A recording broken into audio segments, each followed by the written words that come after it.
Welcome to the Wheelbarrow Profits Podcast, where you get multifamily investing made real. Learn from top players in the real estate investment world as they share their secrets with you and discover proven strategies on apartment investing that actually work. To learn more about Wheelbarrow Profits, visit jakeandgino.com, your one-stop shop for everything multifamily. Now to your hosts, Jake and Gino. Hello, everybody. This is Jake Stenziato, host of the Wheelbarrow Profits Podcast, here with my co-host, the multifamily mentor, the coach, the chef, the father of six, the best-selling author, the G-Daddy, Gino Barbaro. Gino, how's it going? Good, Jake. How you doing? You like that microphone? I like it. I like the picture. If no one on YouTube, he's got a nice background. He's in a beautiful, brand new house, and this is the reason. This is the Wheelbarrow Profits Southern Command, the new WBP Southern Command.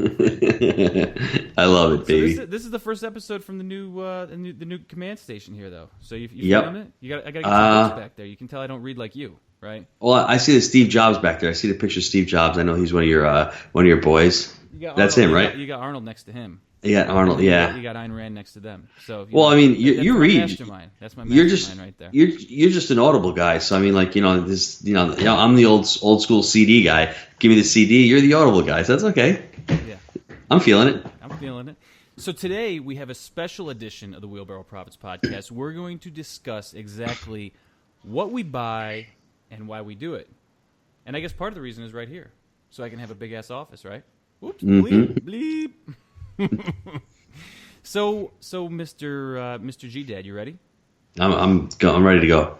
Yes. You know we're talking the M and the P's today, right? The mom and the pops. Yep. The mommies and the poppies. So, I guess I gave it away a little bit, but what do we buy specifically? What do we buy? What are we out there hunting every day for? Well, it's funny because we didn't know what we were buying in the beginning. We just fell into it. No. Right? It just fell into our lap, and wow, all of a sudden. Actually, I want to give props to one of my mentors, Fixer Jay DeSima. I mean that's you don't have his book. I mean, there's two of them up there. There's do two. You? I promise you. He's great. I mean, basically, real estate hasn't changed for him. I think he could have scaled up a lot quicker, but I think he liked what he was doing, and he kept it small. But his strategy for success is no money down, holy paper, seller financing, and getting those mom and pops. I don't think he called them mom and pops, but that's what they were. And he was looking in the older section of town with these little cottages. And oddly enough, I focused on that. Jake and I found that as our first deal. It was a dilapidated little complex which had cottages, a sixplex, it had duplexes. It was non-conforming, and it was a mom and pop. And you know what? That just actually took hold of us. We loved it. We were able to add value from that. It's not a real place where people like to, congregate and look at. So there's not as much competition. So when there's not as much competition, the prices are going to be held down. Like everyone's running after single family homes now. That's why there's no money in single family homes. The margins are small because there's a lot of guys chasing after singles and duplexes. But the mom and pops, there's not that many people that want to deal with guys who have, the Harley drug problems in the front lawn, right? That's right. They don't want to deal with that stuff because it's hard. But the harder problems and the more problems you can fix, the more value you can create, the wealthier you're going to get. Yeah. And so a lot of these mom and pops, if you want to break them down, they may have family infighting. A lot of the stuff we bought has been passed down from generation to generation, and the second generation does not want to own it. So therefore, they just are trying to sell it. That creates an opportunity. They don't have professional management. I think one of the biggest things with the mom and pops is the management. Wouldn't you agree with that? You definitely, as far as having no systems, yeah. I mean, I had a mom and pop business. I had the restaurant. I'm sure a lot of people know that. And I classified as a mom and pop in one respect where I had to be there. So I had no real system to replace myself. I should have, but I didn't. I wasn't groomed that way in that business. And I just had that paradigm where I had to be there, I had to do all the work. And that's what a lot of mom and pops do in real estate. They're not in the asset management business. And that's why I was able to transition into this, because I came out from a different perspective. I was a newbie, and I can create my own new paradigm. When I was in my older business, I couldn't think like that. I should have been out of the kitchen trying to build the business. And that's what mom and pops do. They work themselves to death. They think they're saving money. They don't have maintenance guys. They're going to go clog the toilet at 2 o'clock in the morning. They're going to go do the plumbing, when in reality, get somebody at 40, 50, 30, 20 bucks an hour, whatever it is, pay them to do it and take care of your property. That's what you got to do, and start looking for other deals. Real estate, as someone told me this morning on the podcast, is all about marketing. It's all about direct marketing,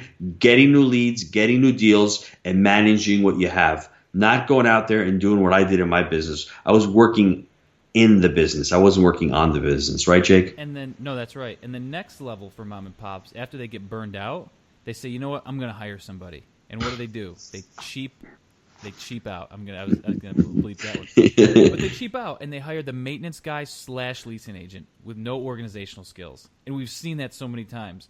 And this guy's running around like a chicken with his head cut off, thinks he's got it going on, but he really doesn't. Doesn't really know how to lease that well, and is okay at maintenance. And that starts the death spiral, right? And then what happens is they're so burned out, they don't want to hear from it. So they say, maintenance / leasing guy, handle it. That guy doesn't have the skills. He was never trained. There was never a business in place. There was never a roadmap for him to follow. So then the death spiral continues. Tenants aren't being taken care of. Vacancies are going up. The thing just keeps going down and down. And this is what you're going to see with these mom and pops. Then if you can come in with proper management, turn that around, you have a big opportunity, because we're going to buy these based on the actual performance. What are the numbers today? We're going to buy them on actuals. And therefore, when we force that appreciation with proper systems, the business improves, i.e. it's going to be worth more based on the income approach. And I don't want everyone to be confused and think that mom and pops are like these drug-infested war zones. We bought some of them. They didn't let anyone in. Like the one that we bought, you had to have 8-something credit score to get in, so they weren't letting people in because they thought that's how they were going to prevent it. But then in turn, they were vacant. Right? We lost a deal in Alabama a week ago. Hard to say. It was a big property. Super mom and pop. They had the worst management ever. They were 65% occupied in a 90-plus market. I mean, the thing was doing. Getting phone calls on this. People are asking. I would stay away. You can't even finance it. Yeah, I mean, it's so horrible, and that's what you see with these mom and pops. You can look at the balance sheet. If you know numbers, you can look at what's going on with the income. See if rent is about $600 per unit and they're averaging $400 per unit. There's a bleeping red flag. If you see that expenses are 78% of income, there's another red flag. I mean, look at the income and look at the expenses of the property. See what's going on. And the other thing is, see if they have property management. If they're not getting charged a management fee, that they're doing it all themselves. That's like the nirvana Gino, who was managing this one though? Ma and Pa. Literally, right. It was Ma and Pa managing it. It was an owner who hired Ma and Pa. In their like 50s or 60s, and Ma was managing it, doing the books, leasing it up, and Pa was doing the maintenance. And guess what? 65% occupied or something like that, right? So it was hard to look at the thing. I mean, you have such a beautiful asset and a beautiful property, and you know what? Honestly, you look on the outside, roofs were new, parking lot was nice, buildings were nice because no one was living there to damage anything. Well, that's one of the problems. They had a swimming pool, they had a clubhouse, they had everything going on there. So I'm saying to myself, I don't know what's wrong and that's the thing, guys. You have to look at the actuals. Jake and I made the huge mistake. Yeah. We put an LOI in for what we thought was the pro formas. We read it wrong, and we were off by like over $1 million in the value. So when we looked at it, we were combing it at nighttime with our other partner. I almost started to cry because I was like, put some time and effort into it. I thought there was some meat on the bone, right? Right. I thought a lot of meat on the bone. You have that many units, but you really, guys, have to pay attention to the actual numbers. Don't get none of this pro forma stuff. Do the pro forma for yourself and for your investors. Obviously, if you want to go out and have some type of internal rate of return calculation for yourself, see where the rents are going to be. It's hard 5 years down the road, but try to do that for yourself. Try to come in with what expenses you think you're going to be running on the property. But listen, you have to look at the actual numbers of the property and base it based on actuals. Yep. So we're looking for specifically motivated sellers. We're calling them mom and pops, but it could be an out-of-town owner who has, the quasi maintenance leasing guy on site. It could be the kids that inherited the property that just are burned out. They don't want to do it. It could be anything with family infighting, a divorce. Anyone that does not have proper management systems in place and doesn't know what they're doing in terms of management. Because what happens is everyone, especially right now, everyone's talking, the real estate market's so hot. Real estate's so hot. So guess what? Money gets shifted into real estate. And the wrong people get pushed into real estate because it's the place to be. Oh, I want to be in real estate. But they don't treat it like a business. And then what happens? 2, 3, 4 years, market takes a downturn. we're going to be there to scoop this stuff up because people got in that shouldn't have got in or should have got in at a different, level of management. They should have hired a management company. Or they should have done it differently. And those are the opportunities that we're looking for. Fair enough, G-Dad? Yes. And how do you think you find these motivated sellers? I want you all to go on jakeandgino.com, and I want you to read all the articles that I've written about negotiation, because negotiation is they only key. have one lifetime. No, just my negotiation articles. I got like 4 or 5 on there that will really explain to you how to negotiate for property. The first thing, I'm touching my ear. You got to ask questions and you got to listen. That's how you find a motivated seller. The first question, I'm in the midst of writing the article right now, Jake. 5 questions you need to ask every owner. The first question is, why are you selling the property? And just shut your mouth and let him speak. Let him speak. And if you hear those words like, I'm just done with this property, or listen, I've got a 1031 into another property, or listen, I don't want to deal with this anymore, or I've got a better opportunity, or I'm moving out of state, or I just don't want to do real estate anymore, you got to listen to why they're selling. That's the most important why? reason.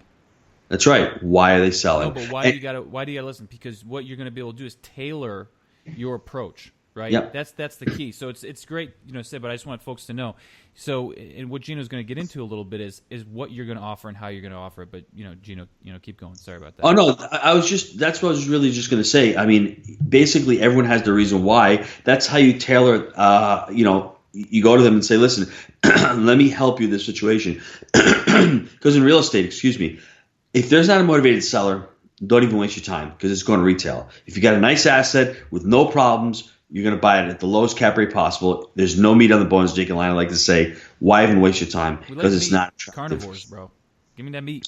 Well, yeah. I mean, you need to have something to actually work on. And if the guy's just got a nice asset and he's just selling, because that's not what you want. You really want to look for something that's a little distressed. You want to look for something that needs a little loving care. And you can see it. They just stand out. They're all over the place. And Fixer Jay says that in his book. Drive around your town, see what's going on. You'd be amazed at the stuff that you drive by. You're like, wow, I never noticed that. And I guess we'll get into it in a little bit later. How do you find these deals? I want to give a shout out to the Foglios, though.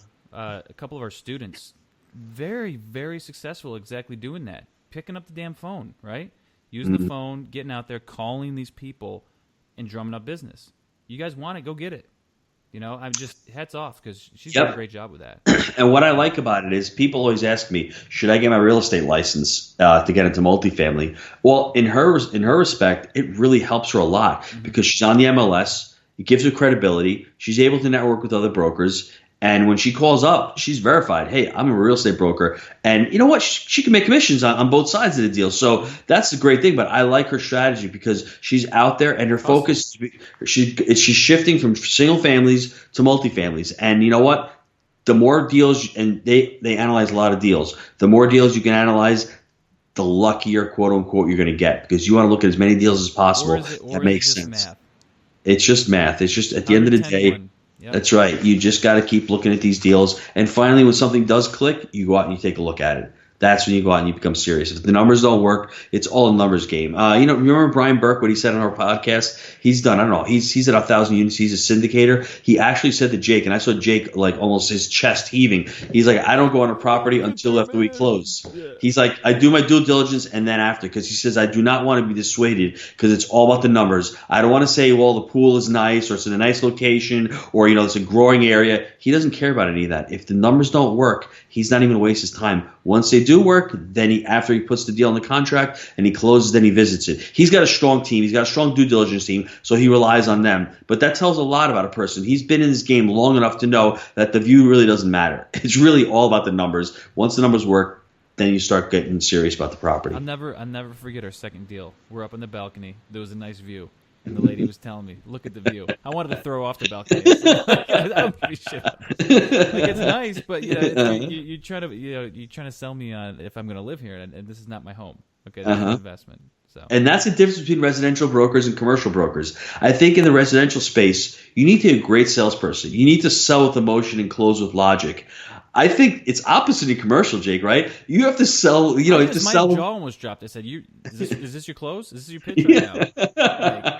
In commercial real estate, you have to sell with logic and close with emotion. You have to show me the numbers. Show me the numbers. Woo me, baby. And once the numbers are good, close me, basically, That's how it works. But these days, anyways. Anyway, so we're talking about the mom and pops. We talked about how we're finding them, and it's all about, for us, a lot of times, we talked about these direct mailers and picking up the phone. Guys, listen, great. Get your hustle on, go get it, especially in the beginning.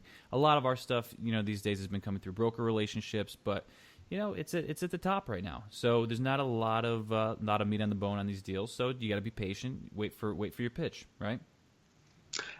Make relationships with bankers too. If you have a community bank, try to go out and meet bankers because if they have a deal in their portfolio they're trying to get rid of, or that's not quite in foreclosure and they're trying to get rid of it, you can get a deal through them. Talk to mortgage brokers because mortgage brokers in the market, they're basically have deals come to them or they got stuff coming off market. Even insurance agents. Insurance agents are guys who are insuring properties. All of a sudden, they get wind of one of their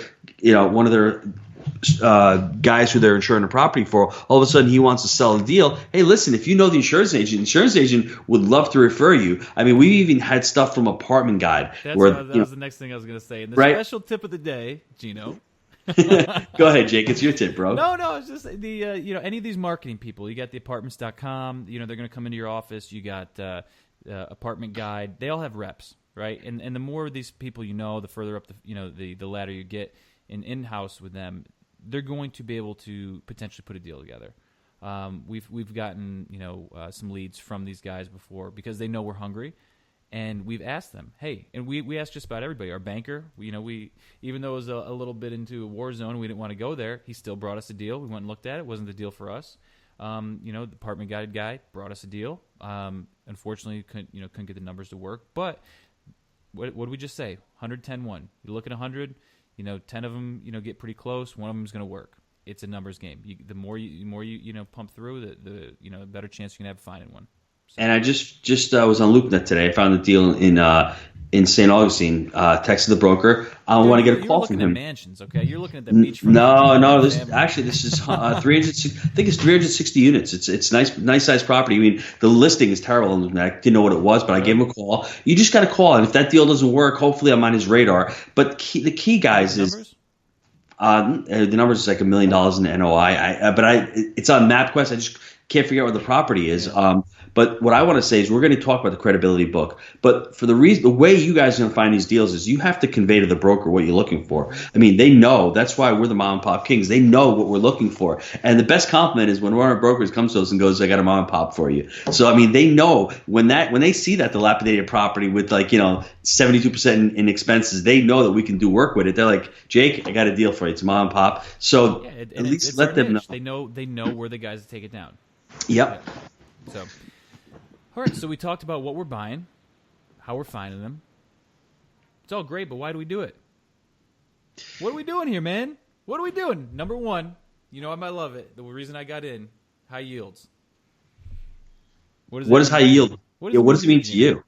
Well, what does it mean to me? I was just thinking cash on cash return. In the very beginning, I just wanted to make money on my money. I put $10 down. I want to get $1 back. I wanted to get 10% cash on cash. And I was like, wow, that's great. There's so many aspects to that. The leverageability of real estate is just amazing. You can buy $1 million property with $200,000, control a property for $1 million with only $200,000. You get all the benefits of that $1 million. You get all the depreciation. You get all the tax write-offs. You get all the appreciation. You get all the cash flow from that, and you're actually controlling something. Not many industries or businesses where you can leverage that kind because banks know that they have an asset, so they're willing to lend 85% of the value of that property. So that tends to yield high yields, and multifamily is where the money is right now. People are realizing that people need a place to live. As you're seeing online, I was reading the article today. Look at what's happening to the retail sector. They are getting slaughtered. Payless, Sears. Don't you bring it up. Don't you say it.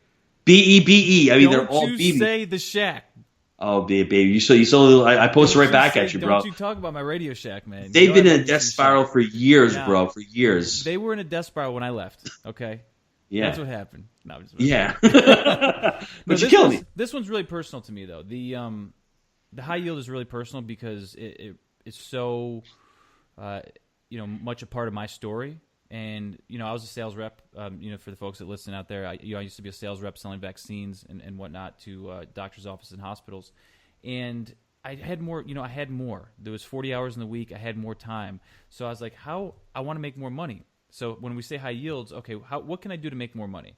I had a ceiling on, basically above my head with the vaccine company, because at the time they were doing this quota thing where they were only, promoting certain people that fit a certain, description. And I didn't fall into that. So I really had no way to get promoted within the company. I could job hop, but I said I got to do something on my own. So I was looking at things like franchises. I remember I was looking at this organic vending machine company. I said I've got to be able to do something to generate more money. And what I found out was that I could own apartments. I could hire people. We could create a business out of this, and I could still work. And so that's why it's just so personal to me, because I knew there was money to be made there, and I knew if we could make more than 10% on our money, I said that's great. We were making 1% at the time in savings accounts. So that's why that one's just so personal to me, because it was really my why in the beginning. I wanted to do more with myself, and it gave me the opportunity. So multifamily, baby. Let me get personal for a second also on why I think me and you chose this. I don't want to say that some industries are hard and some aren't, but Jake and I both did really difficult jobs. I worked in a kitchen 60 plus hours a week. That was hard work, dealing with the heat, dealing with the extreme elements, dealing with people screaming at you, being under pressure every night on the cooking, dealing with employees, dealing during the holidays. People want food in 5 minutes. That's a hard job. Jake used to be a mover. Okay, can you imagine being in the moving company and having that is the hardest job on the planet. That is difficult, strenuous, long hours. That is hard. Now, I'm not knocking multifamily as being less, but we have to both admit that there's less hard work involved. I mean, it got to be so physical in my job. I'm in my 40s. I didn't mind it, but I'm saying to myself, can I keep doing this when I'm in my 50s or 60s? I just can't see myself doing this. Multifamily was different for me. It was, for me, I love to network with people. I love to talk to people. I love to solve problems. I love to use my mind. I love to get out there. And you can do this when you get older. You can do this part-time if you want. My job, my business, I was a full-time gig, man. And that was, you work, you get paid. You don't work, or it snows, you don't get paid. You still work the same amount of hours, same amount of stress, and you don't get paid. So that's one of the reasons, another reason on top of the high yield, which attracted me to multifamily real estate. Yeah, no doubt. It's like one of these things where if, like you're saying, you're making money while people sleep. And I think that's the coolest thing. The next piece that became real to me was the forced depreciation. Gino, it was funny when we got into it. He's like, I think we can refi these things. And when we first started, I'm like, pull cash out. What, are we going to sell it? I said, I don't want to sell it. I was like, dude, what do you mean refi it and pull money out? It totally was just like this foreign idea to me. It took me a little while to get it. But basically, these things are based on the income approach when you're doing appraisals. Are you making more money than you were last year, right? And if the answer is yes, well, there's money left on the table. If you can still hit, an 80% loan to value, the bank's going to refi you out at a higher mortgage amount and let you take out the difference, essentially. So it's a really beautiful thing, and we've used it very effectively. And the way we're forcing appreciation is we're buying the mom and pops, we're going in, we're gonna clean out the exteriors, we're gonna basically get the units up to market rents with our two-tone paint schemes, our modern affordability. We're going to implement a RUBS program, and then we're going to go through and raise the remaining tenants to what is market. We're not overcharging. We're seeing what the market's doing, and we're commanding it through improved service. And the result of that is, well, you're making a higher NOI. You're making more money on the property. It's not rocket science. That's another thing. You don't have to be a genius to be successful in multifamily, right, Gino? Yep, and we've gotten into a couple battles with some students and some people on Facebook. Well, they're saying, well, why would you refi the property? You're going to have a higher mortgage amount. You're going to have a higher debt. Well, the funny thing is, when you refi, especially in this climate, sometimes you might get lower interest rates. You might get a longer amortization. What we ended up doing was, when you raise your income dramatically, even though your mortgage amount is going to be more, it's going to be more than offset by the higher income amount. So even though you're creating more debt, you have so much more income to take over that extra debt that it's not even a question in our mind. We're basically getting tax-free money. We've been able to pull out over $4 million on our properties. And the only reason why we've been able to do that, disclaimer, we've been able to buy right. Mm-hmm. If you can't buy these properties right, you're not going to be able to do that. And how do I know? because I've bought properties in the past by myself that I didn't buy right. So I didn't have the ability to do that. That's why it's been difficult to buy something. And we always talk about joke around being a carnivore, being meat on the bone. That meat on the bone is our refinanceability. We want to be able to pull that money out like Rich Dad, control that asset with none of our money in the deal, and repurpose that money into something different. And that's not risky because we're not over leveraging ourselves. We're still is still 75%, and it's probably better because we always getting these lower appraisals from the banks. On top of that, they're telling us to put money in a CapEx account. We fund the CapEx account, so we're paying for the rest of the repairs with the bank's money. And it's just the craziest thing in the world. I try to explain it to my wife. She still doesn't understand. She's a genius, my wife. It's hard to explain because it's basically phantom money that you're creating. But listen, you got a property that was doing $53,000 in revenue. It's doing now $90,000 in revenue. Expenses obviously go up, but not as much as income. If you're going to increase the debt by another $5,000 or $6,000 or $7,000 a month, you've increased the revenue by $40,000. You think you can pay the mortgage? I mean, to me, it's a no-brainer. You're taking it out tax-free. It's not what you make; it's what you keep. You keep that money. Now, Jake and I did not go on a hunting spree and start spending our money. We were diligent. We put the money aside, and we bought another property with the money. If you can continue to do that for 2 or 3 or 4 years in consecutive, I guarantee you'll be out of any rat race within 3 to 5 years of what you're doing. Gino's just talking about battling on Facebook. Gino's version of a battle is try to make a rational argument, educate somebody. So it's just throwing a little disclaimer up there. But yeah, no, not a battle, but I mean, like, it's funny because it's hard. Well, you're talking with somebody who's doing single-family homes in California, and they just don't understand how you can do that. You can't do that with a single-family home because there's no meat on the bone. Because if you raise the mortgage, you're still getting X amount of rent similar. You can't raise it that much. Yeah. So I'm not talking about that. I'm talking about a property which has an ample amount of units, and you can actually raise the income and lower the expenses. So basically, Facebook battle brosive. Cracking me up. So this is, man, we could go on and on. So we got 10 of these. We're on number 3 right now. So we're gonna get through this. The third one is equity through leverage. And what we've been really good at is we've bought a lot of our deals with community banks, and we've done a lot of owner financing. So we've done large deals, upwards of $11 million was that one deal we did, and it was owner finance fully. Mm-hmm. We've also been lucky to put 10% down at times. And then also 15% down. And the reason this is equity through leverage. Basically, we're controlling a large $10, $11 million asset with little to no money down because we're buying it right. We know it's a mom and pop. We know there's meat on the bone that we can turn it around. And therefore, when we go and refi it, we can still refi it, get the money out of it.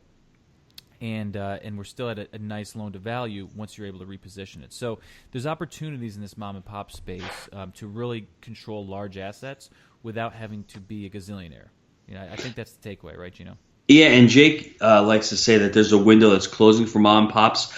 I don't know so much as far as apartments goes, but I was speaking to Mike Conlon, Jake, the other day. He did a podcast with us. He's a mobile home park maven. Guy is crushing it. I think he's going to be upwards of 4,000 units. And what he's doing, he's going to mom and pop owners that are under the radar. They can have anywhere from 50 spaces to 500 spaces. Same type of owners that we have. They're getting them from their parents, inheriting them. They don't want to have anything to do with them. They're burned out. Their rents are $100 below market. The REITs really don't like them, real estate investment trusts. They're not big enough and juicy enough for them, and they're too small for the mom and pop buyers. So he's in that same space. So there is a limited window. He says within the next 5 years, he thinks it's basically going to be done for the mom and pops. People are just going to hold them, and then good luck. You have to buy like someone from him by 4,000 or 5,000 of them, right? Exactly, and the REITs get interested. Then that's right. What we got here, right? That's right, and that's what happens. So, I mean, he sees it 5 years. I think we've got a long way to go as far as us from mom and pops, but there'll always be mom and pops in our space. I really do, because I just think there's going to be a lot of motivated sellers, people inheriting properties and just getting rid of them. Stuff that's, when you have those market cycles, they go real quick to mom and pops. JakeandGino.com if you want to sell to us. That's right. So, hey, they'll be around, I gotcha. Next one, which is really cool, and again, this is ignorance is bliss kind of thing. I got into this, no idea really about depreciation, right? The fourth one here is tax advantages through depreciation, and all of a sudden we're doing these cost segregation studies. I'm still working my W-2 job, paying in all this money, and then I'm getting money back at the end of the year, saying, "What's up with this? How's this work?" I know a little bit about what we're doing, but it's a beautiful, beautiful thing. If you're paying in and you're buying large assets and you're depreciating them, you're getting money back at the end of the year, and or I guess it's at the beginning of the year, right? And it's a pretty sweet thing to really help reduce your taxable income at the end of the day, right, Gino? I'm going to keep it short and sweet, Jake. Go listen to our podcast with Tom Wheelwright from Provision. He's one of the Rich Dad advisors in accounting. We did a podcast with him about 3 months ago. Go on our show and listen to that podcast. It was really entertaining, really informative. Talks about taxes and why taxes are written. They're made and created to stimulate behavior, and cost segregation is one of those behaviors that the government wants to stimulate. They want people to invest in real estate. So go and listen to that podcast. It will open your eyes. And you're like, no wonder why there's so much wealth created in real estate, and no wonder why lawyers and doctors want to get into real estate, because they want to wipe off some of that taxable income. So go listen to Tom. He makes a lot of sense, and it was just a great podcast. So next one is really, really interesting to me. I'm going to talk about a few things. The next one is hedge against inflation. I'm going to talk about hamburgers, and I'm going to talk about my last job. So I got into the pharma vaccine world. I think it was like 05, 06.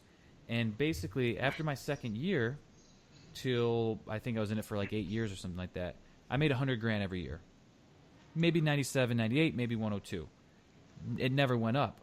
And I was looking at it, and what I realized is the company was basically manipulating commissions every year so that they just basically hold you. They might give you a 3% bump on your base salary, but then they were kind of tweaking the commissions and basically keeping everyone's salary stagnant. So the beautiful this is the next piece to it. I've been shopping for hamburgers for a long time. Hamburgers were a lot cheaper 10 years ago, and I know that. So when you're talking about inflation, look, things are going up. Hamburgers are not chicken too. Chicken's through the roof, bro. Organic meat, organic chop meat, bro. $8.99 a pound, bro. Used to be what prime rib used to cost. Now you're lucky if you get organic chopped meat for $8.99, bro. Right. So the point that I'm making is 8 kids, 3 pounds of chopped meat every meal. You're talking $30 for hamburgers, bro, for lunch. Killing me. Cheap. Nope. So the point is, when you're not in control, when you're a W-2 employee. They may say, hey, here's the raise, but are you really, at the end of the year when you're looking at, are you really making more, right? Because I know for me, I wasn't. If you're not in control, you may not be making more, but now we know we're in control. Rents are going up 3% each year, okay? Therefore, at the end of the year, we're going up, we're keeping up with it. We're not necessarily making more, but we're keeping up with inflation, and we'll make more money next year than we did this year. So when the hamburger goes up, we're okay. That's important. That's a big thing. And, at the end of the day, you guys got to really be looking at that. The big thing that was perpetrated, I guess, over the last 8 to 10 years is they printed so much money. Mm-hmm. And what happens when you print a lot of money and you throw it into the economy, it's got to go and chase returns. Happened with oil, happened with gold, happened with commodities. And as far as physical assets, they've gone up. Wages are stagnant. Money doesn't cost as much. It's not worth as much. The rate of inflation is a joke. It excludes, I guess, food and energy, I think. Those are the two components we use the most. So when a dozen eggs 10 years ago cost $1.99, now a dozen eggs are organic. Data at that point. Yeah, it's $4.99 for the buy those. So my point is there's so much money out there. The W-2 employee has been hammered. His taxes are going up. Guys who own physical assets like real estate, that's where the money's flowing. Those physical assets have appreciated in value with the inflation. And that's why people who own real estate get wealthy and have gotten wealthy over the last 10 years. I hope people resonate with this, and I think we should talk more about like chicken and hamburgers in the future. But we'll see what happens. So, next one is scalability. We hammer the single family home guys quite a bit over this because it's much easier to scale, and just easier. We're not saying you can't do it, but I'm telling you right now, it's easier to scale when you're buying 50 units in a block, 100 units in a block, 150 units in a block of apartments, than 1 unit here, 1 unit there, 1 unit over there, and you're driving all across town. It's as simple as that. You can hire employees quicker, you can ramp up, you can create a business much, much quicker and easier when you're doing larger apartment complexes versus single family homes. And let me point this out also. This might not be too obvious, but for us and for me especially, it hit home. When we did our first deal, we were both working full time. We could do multifamily part time. We got our first 25 units. Jake was working full time. I was working full time. We got our next deal, which was 36 units. We're still working full time and doing real estate part time. If we had 60 single family homes, there would be zero shot. Even if we had 20 single family homes, there'd be zero shot of us having a full-time job, having a family, and doing that it would just not be possible. So multifamily gives you the opportunity, if you buy a 10-plex and a 6-plex, much better and much more opportunity for you to start small and then all of a sudden say, hey, listen, I like this. Because within our third deal, Jake had retired from his corporate job within a year and a half and gone, and he had the option to do that. But I think if we had started with single family homes, listen, it would have been a lot more difficult. It would have taken us a lot longer. Now, if you're Horizon and you're 20-something years old and you want to start out that way, that's a different story. But if you're in your 30s or 40s and you want to ramp up pretty quickly, I think this is the easiest place to get that going is with the multifamily space. So we're talking chicken, talking hamburger, talking moving company. We're going to talk lawn care now. Okay. So next one is economies of scale. You got 50 units in one spot, right? Or you got one single family home. You may, depending on the size of the lawn, pay the same for lawn care on the 50 unit or slightly more than you would on the single family home, depending on the size of the lot, right? Think about that. What's the cost per unit of lawn care on the 50 unit versus a single family? And the more of these larger complexes you're going to buy, you're going to be able to beat down the lawn care guy on price because he's getting bulk business. Okay? You guys driving all around town, it's going to cost some gas money, this, that, and the other thing to do a bunch of single family homes. The economies of scale and the ability to hire, wages for cheaper with multifamily is key. And I think it's not just that.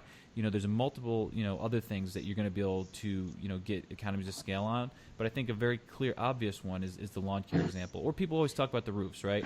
You got one roof, 50 people under one roof kind of thing. So I'm going to hammer this point because I think it's important. Would you want 30 insurance policies, 30 deeds, or would you want one insurance policy and one deed? Would you want one dumpster or two dumpsters as opposed to 30 separate dumpsters? I mean, to me, it's just I had a couple duplexes, and it was a lot of work. I need to have separate LLCs going on for 3 or 4 properties. I had when I get 50 units, I have one LLC, one property. The other thing is when you have a 50-unit property, the revenue generators are great. You could have a little laundry going on. You might be able to get a little cable contract on there. Hey, God knows you might even get a little cell tower going on, right? You might be able to get some pet fees going on. It's patience, persistence, because it's going to come through. Find me a billboard and you demand. But you know what? There's that possibility when you have 50 units there, you have a little bit more economies of scale. You have a little bit more leverageability where you can say, hey, listen, I've got this stuff going on. Application fees going on. You have pet fees going on, late fees. Hey, maybe throw some self-storage on there. There's so many more ways to make money with a larger property. And you know what? That's what it's all about. I don't want to have 30 houses all over the place because that's a lot of work. You're going to need a couple people running those. There's really not one office as you're running around ragged. Now, I mean, if you start out and you can buy a portfolio like that, that might be a little bit different. But I just like having that 130-unit place in one spot, collect all the rents there, and just take care of one property at a time. We were talking earlier that it's not rocket science. This business, like any other business, comes down to I versus E, baby. Income versus expenses, right? And you have a lot more opportunities to reduce your expenses with multifamily than, most of the other stuff out there. It's just is what it is, right? Mm-hmm. I agree.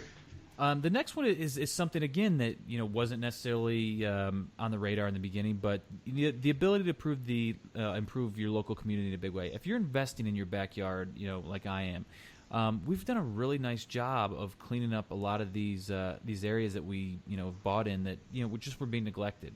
And you see it through you get thank you letters, you get like tenants that are just sometimes even crying because they were being so neglected before. So it's value for value at the end of the day. You provide value, the tenant provides value, and everyone's working together.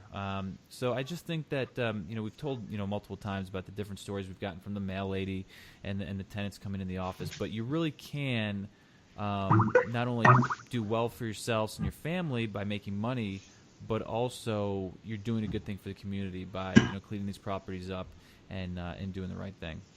I've said this multiple times, but I think it should be said here also. The more people you can service, the more effect you're going to have on people's lives. So would you rather deal with 10 single-family homes, affect 10 people, or one 50-unit complex where you're dealing with 50 tenants? So the more value you can bring to those tenants, the more money you're going to make as an entrepreneur.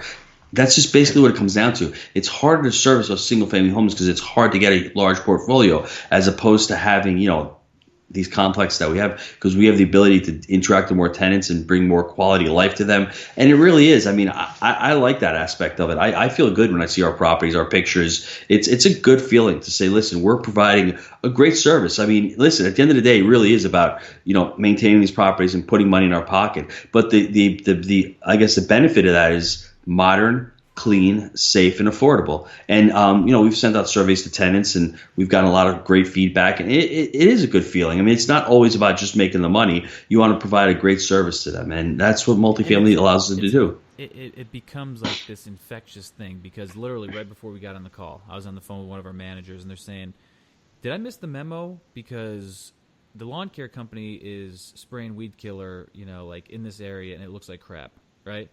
And it's because we're trying to present a great product, and the little things like that matter. And so when your team knows you care, it starts to trickle down, and everyone kind of starts moving in the same direction. So I loved getting that phone call, because listen, I feel that way, and now the team feels that way.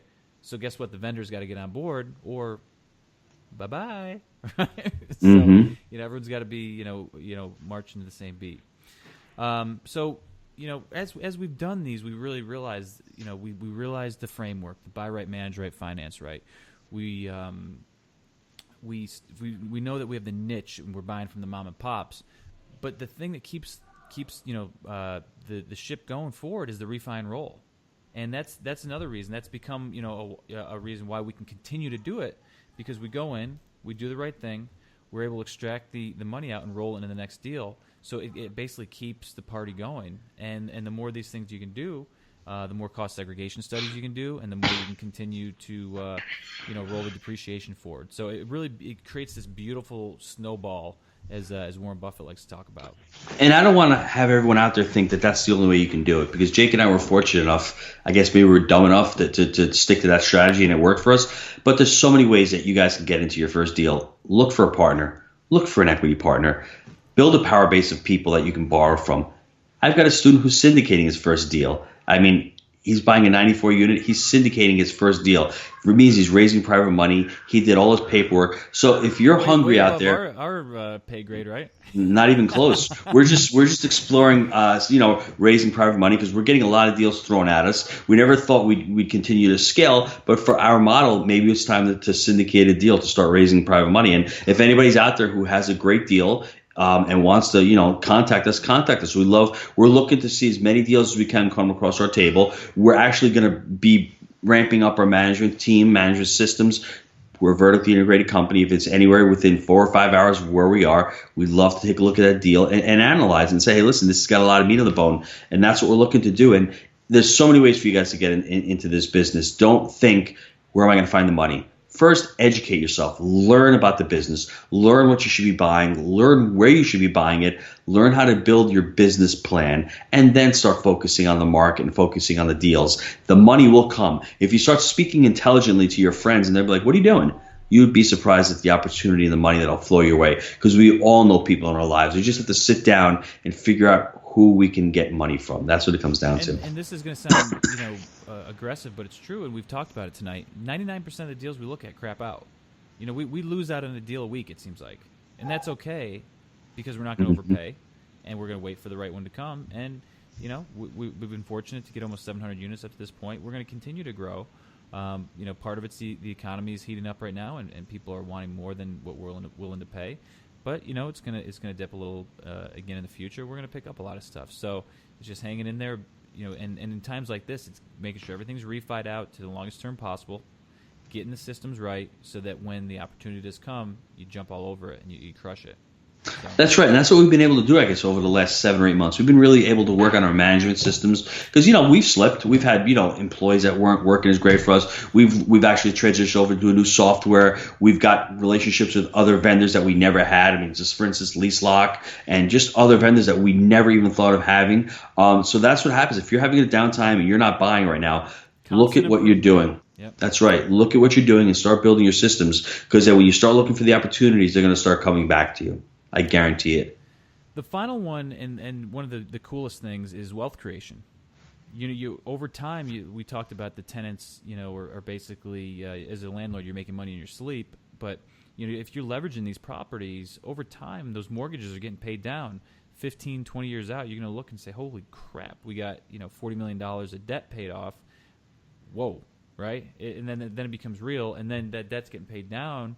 We're buy and hold. We're looking to hold this stuff, for a long period of time. So it's going to, going back to the snowball, it's going to create a massive amount of equity over time. So, and that's the real difference between multifamily and I think single families or any other type of real estate strategy.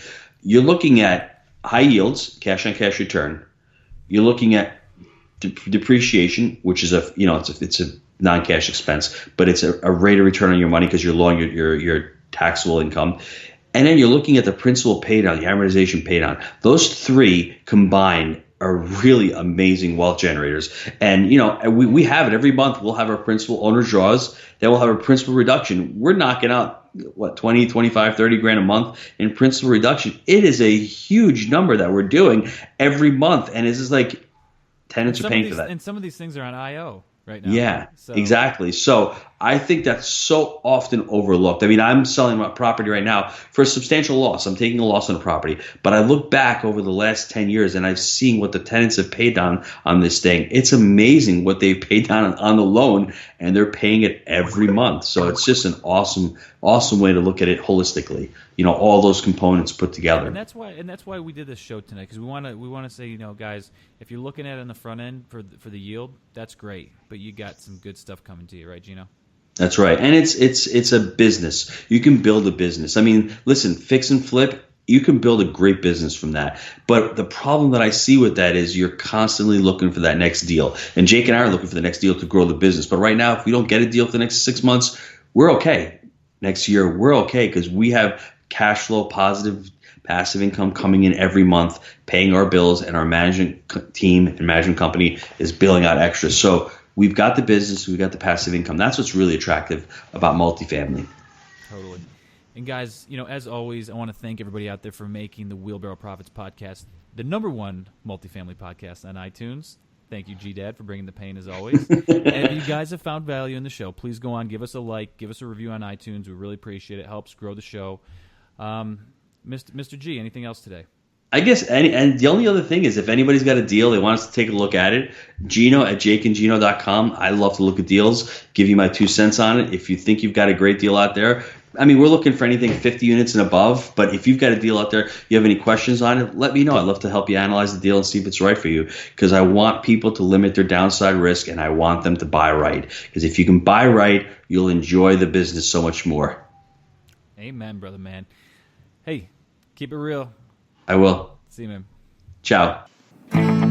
We trust that you enjoy the Wheelbarrow Profits podcast. Visit jakeandgino.com, your one-stop shop for everything multifamily. See you next time when Jake and Gino share more of their investing secrets with you.